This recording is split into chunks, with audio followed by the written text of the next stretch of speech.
nandito po kami ni Senator Bato de la Rosa dahil kami po ay naniniwala. Sabi nga niya kanina, dahil po sa pagiging kaibigan niya kay Mayor Rodrigo Duterte, ay ganyan na po ang ginagawa sa kanya. Narito kami ni Bato na sumusuporta sa ating mahal na Pangulong Rodrigo Duterte.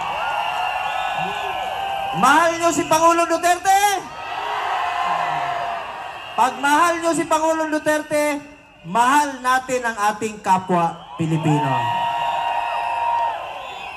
At gaya ng sinasabi ko noon sa inyo, ang serbisyo po sa tao, serbisyo po yan sa ating Panginoon.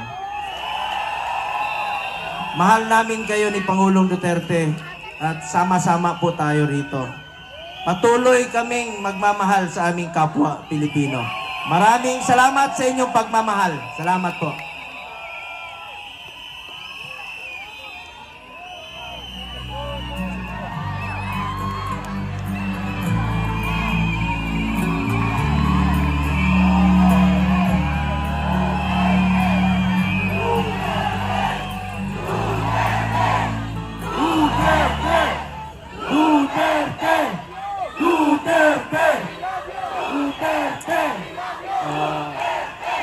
Mga kababayan kong Pilipino, sa makaisa pa, ngayon ko lang rin kayo nakita kasi umalis ako ng Malacanang ngayon lang. So pagpatawarin po ninyo ako, maghingi ako ng tawad. It comes late, but maraming salamat sa inyo at ginawa ako ninyong presidente.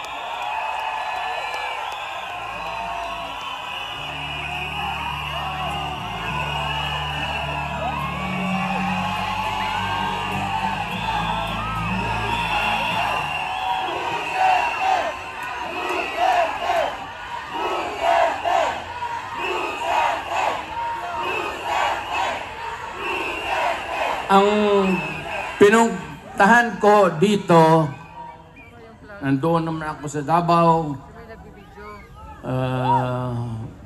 Pag gano'n nang ako lumakad, staggered, I use a cane, nagbabagtos na ako.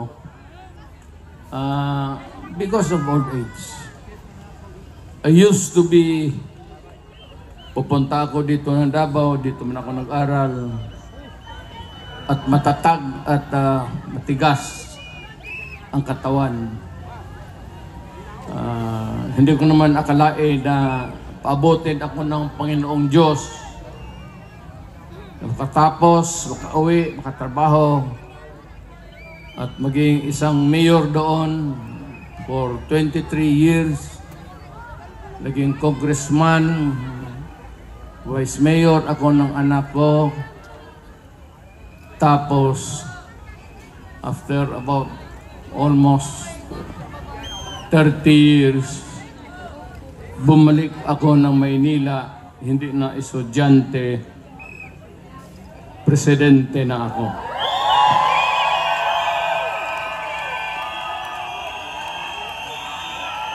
Itong ibigay ko sa inyo, maliit ito na bagay.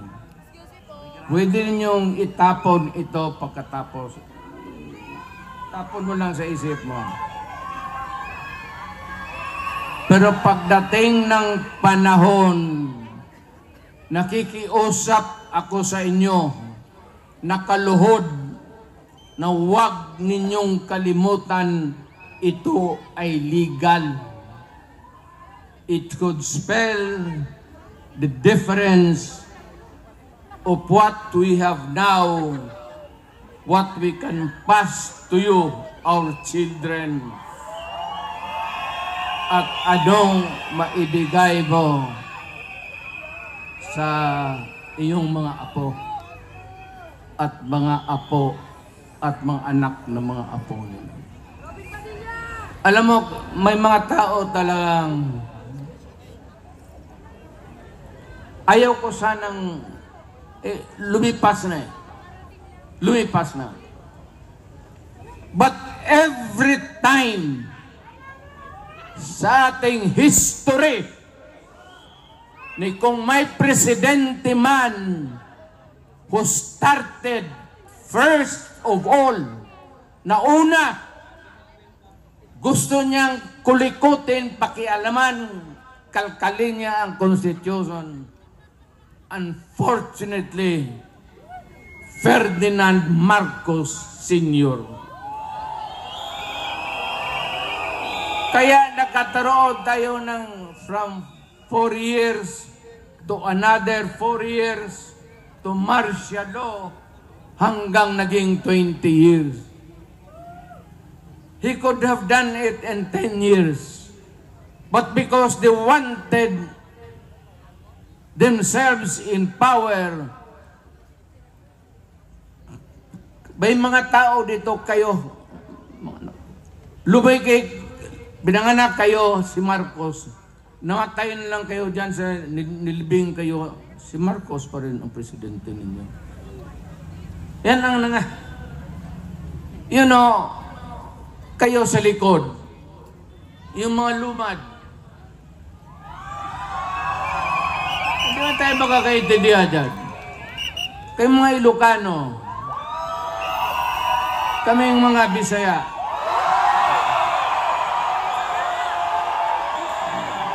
mga Waray, mga Moro, nung unang panahon, nakakaintindihan ba tayo? Nung una, inalipin tayo ng mga Espanyol. Wala tayong pulbura. Ang sekreto niyan, pulbura pati kanyon. So nung unang putok-putok, at mabuti na lang itong si Magellan, sumimple, pumunta sa likod ni Magellan at pinutol yung itlog niya ni Magellan.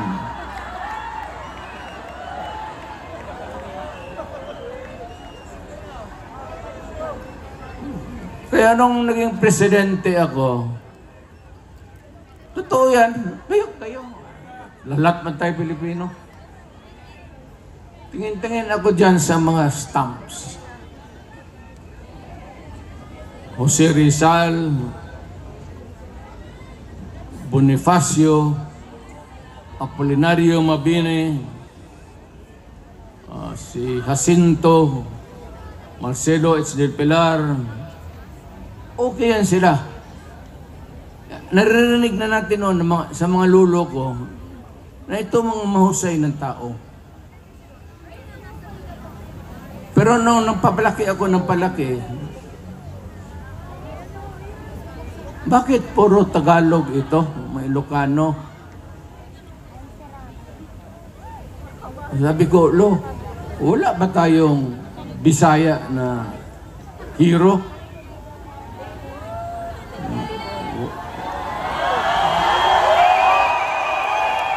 Wala manak. Nakalimutan lang tayo ng mga Tagalog kasi sa Bisaya lang tayo. Kumputang na ito. Kaya nung nagpresidente ako, tinawag ko ito mga historical commission natin. Nung tagagawa ng mga stamps natin.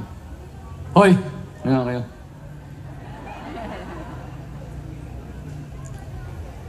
Kami bang mga Bisaya?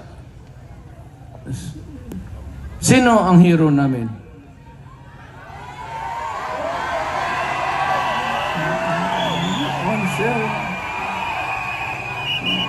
Na balitaan namin si Daguhoy sa Cebu.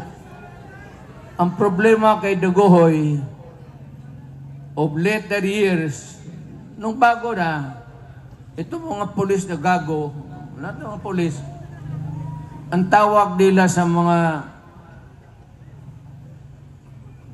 ganon, Daguhoy. Kung bakit ninyo gipangalan daguhoy ang mga animal na kriminal na yun? Paano na nila si daguhoy, hindi natin mahiro? O sino pa sabi din? Yung tigas na Cebuano, sino? Sabi man nila, meron man sir. O sino? Pero isda man sir. Sino? Si Lapu-Lapu, sir. Putang ina kayo. Yun ang pumatay kag medyo bukas pag walang istampa yung Kaya ngayon, nandyan na si Lapu-Lapu, tapos si Daguhoy. So, sinabi ko sa mga pulis, pati military, huwag na ninyong tawagan yung mga hold-upper, mga kidnapper na Daguhoy. Ayaw ko, bakit nakaugulian nila yan? Hindi naman sinasadya siguro. Pero medyo may 2-3 na kami. Kung mamatay si Ipe o si Bongo, baka madagdagan natin ng pangatlong hero.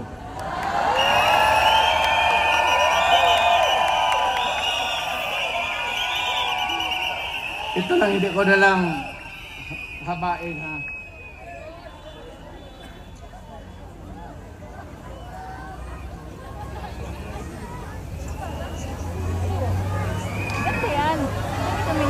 Ito ba dalawang papel?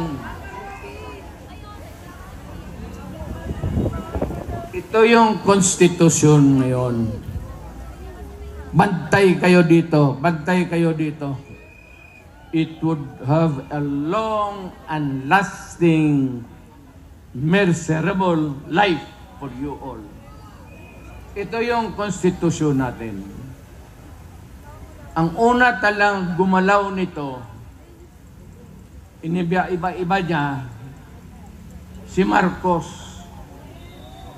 Maniwalat ka hindi, after a few decades, ang pangalawang taong gustong kumalkal ng konstitusyon natin, putang ina, Marcos rin.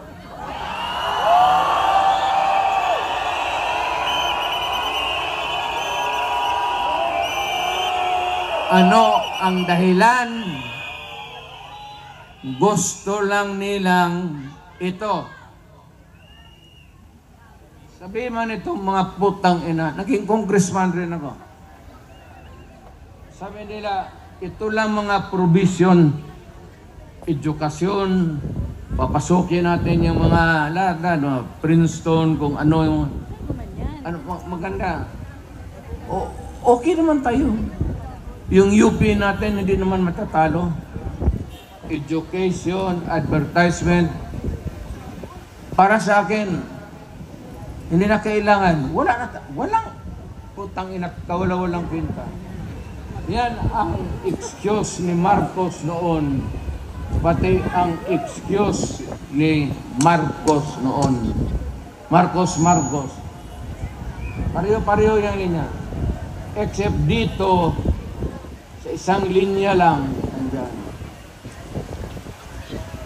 Yan lang ang target nila. Ito, excuse yan ito para mabuksan lang ang konstitusyon. Hindi mo sabihin na ito lang ang galawin namin. Pag nagalaw yung konstitusyon, putang ina, walang makakapara, lahat na, everything go. Ang gusto nilang pakialaman, ito, yung termino ng tatay niya, na binalastog niya, at itong konstitusyon ngayon ni Martin Romualdez, asawa si Lisa, pati si Bongbong. Ano ang gusto nila? Pahabaan ang konstitusyon. Kasi noon nga, nilampastagan ni Marcos, napaalis siya sa Pilipinas, sinauli yung original. Pero, ginawang original, pero ang ginawa, 1 term lang ang president. 6 years, walang re-election. Kagaya sa akin. Yung konstitusyon na inabot, under which Marcos was elected, ganon rin. 1 term, 6 years. Ito, excuses na lang ito.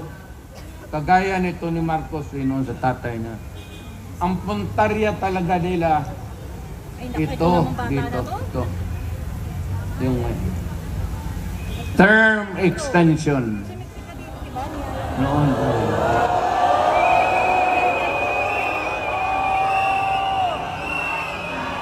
Dito. Yang Constitution kung saan na siya nahialal, 1 term, 6 years. Ngayon, gusto nilang tsa-tsa, People's Initiative. Ang balita ko, may pangatlo na yan, Constituent Assembly by Congress. Mukhang inumpasahan na nila kahapon. Mas madali yun at walang objection. So, kung may galawin man ang konstitusyon, isa lang. Pahabain lang talaga ni Marcos kung anong ginawa ng tatay niya, gagawin. Ako, na-elected ako under this constitution. It says that I served 6 years, then after that, I go out. Umalis ako. Pero itong mga tao talaga, Marcos doon, unang panahon, Marcos dito, basta panahon ng Marcos, putang ina, napakialaman talaga yung konstitusyon. Pinapahaba yung trabaho. Huwag kayong pumayag na ganon. Kababuyan yan. Sabi ko sa iyo, hindi tayo magkakilala lahat. Kung unang panahong nagkita tayo dito sa Maynila, magpatayan tayo. Ilocano ka, Batanggenyo ako, Bisaya ako, Waray, Burong. But in 1935, yung matatanda natin, yung mga minuno natin, nung binatawan tayo ng Espanyol, ang Espanyol nag-istambay sa Pilipinas ng 400 years.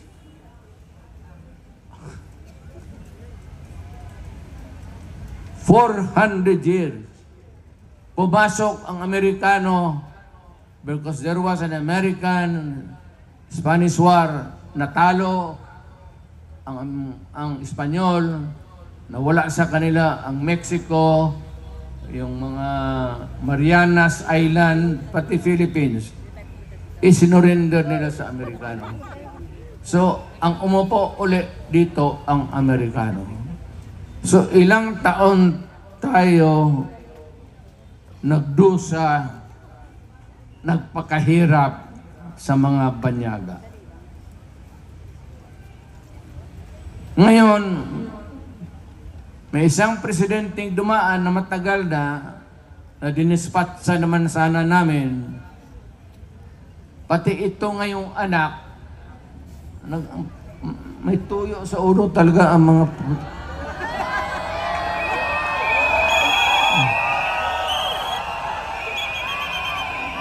Gusto pahabain. Sila lang naman yan yung gustong mapahabain ang termino nila. Ang Pilipino, lamang interest niya ng pahaba ng termino. Ang Pilipino, ang gusto magpahaba ng utid para papakaligaya kung sino ang gusto ng paligaya.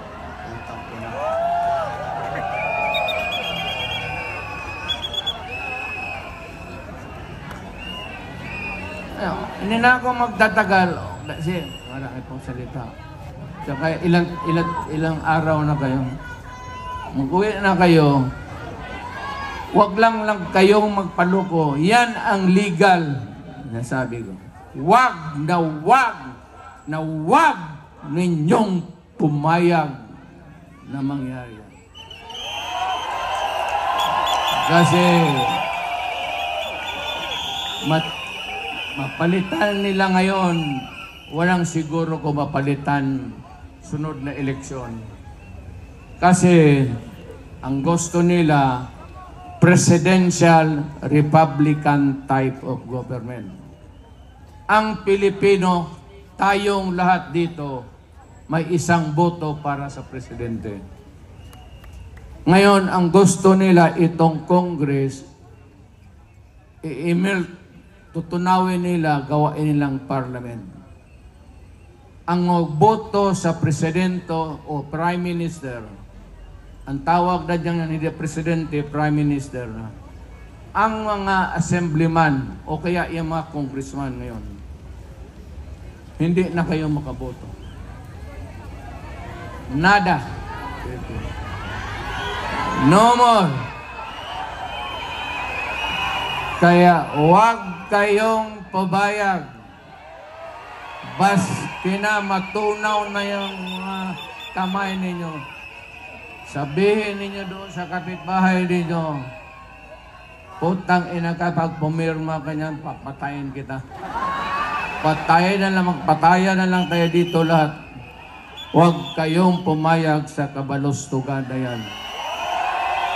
Masisira ang Pilipino. You would lose your direct vote. Ako gusto ko si Marcos. Ako gusto ko si Ramos. Ito, isang boto ko lang to. Oh.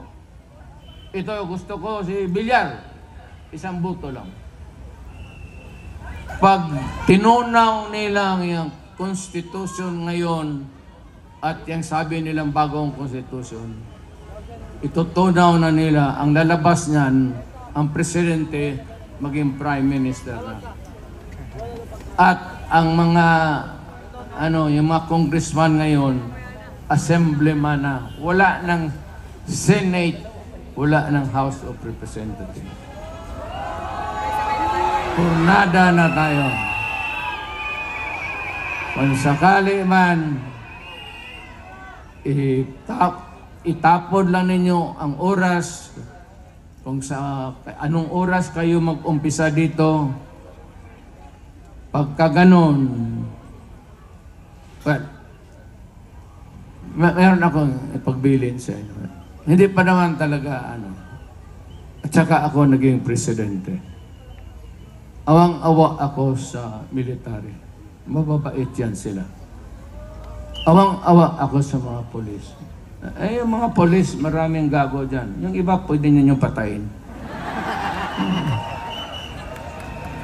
Pero sila sa trabaho nila, medyo talagang matino yan sila. I would like to caution you that hindi pa tayo umabot ng critical na mapunta sa Malacanang. Iwasan na naman naman. Pakiusap ko lang sa inyo. Let us make this rally peaceful in the meantime. Total, naman tayo ginagawa. Wala namang magkikano sa atin ng polis. Wala. Hindi naman tayo iniistorbo. Kaya, mag-demonstration ba tayo? Dito lang muna tayo. Let us not go into the seat of the governing power. Kasi doon may mga national treasures tayo. Kagaya nung una nangyari kay Marcos, pasok ang Malacanang, marami ang nasira. Hindi man kanila yon sa Malacanang. Atin Diyos sa Pilipino. Ano sa Tagalog? Bandi. Ano bang bandi? Yung lahat ng sa Malacanang, Pwersa lang ang jockey nila, pati panty. Iyang lahat dyan, mga paintings, lahat makita mo, kayamanan ng Pilipino yan.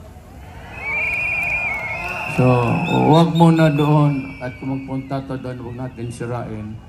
Ang huwag niyo kalabanin ang pulis, pati military.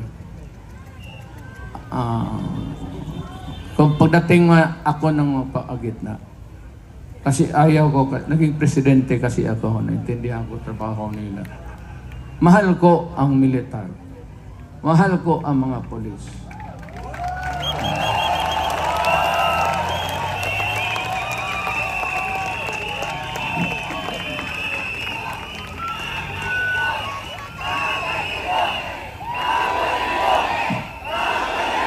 Babae mo na.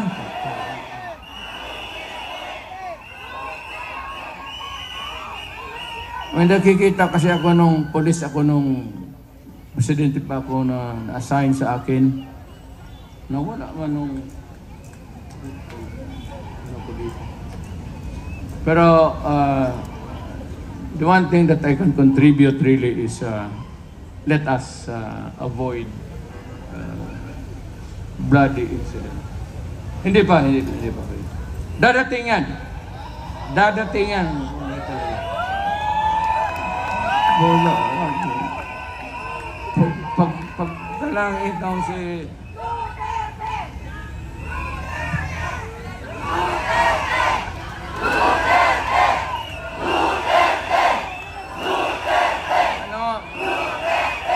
Alam mo,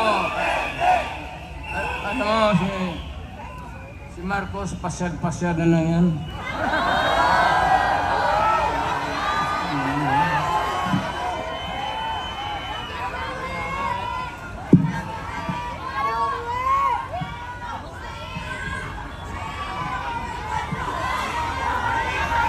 Wala na, Marcos, ano?